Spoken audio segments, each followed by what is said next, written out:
241 لیث نے ابن حاد لہسی سے خبر دی کہ عبداللہ بن دینار نے حضرت عبداللہ بن عمر رضی اللہ عنہ سے اور انہوں نے رسول اللہ صلی اللہ علیہ وسلم سے روایت کی کہ آپ نے فرمایا، اے عورتوں کی جماعت، تم صدقہ کیا کرو اور زیادہ سے زیادہ استغفار کیا کرو، کیونکہ میں نے دوزخیوں میں اکثریت تمہاری دیکھی ہے۔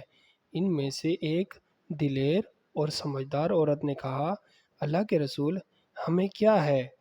دوزخ میں جانے والوں کی اکثریت ہماری کیوں ہے؟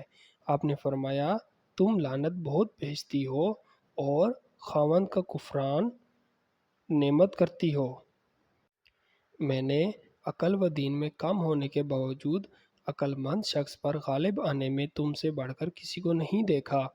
اس نے پوچھا، اے اللہ کے رسول، عقل و دین میں کمی کیا ہے؟ آپ نے فرمایا،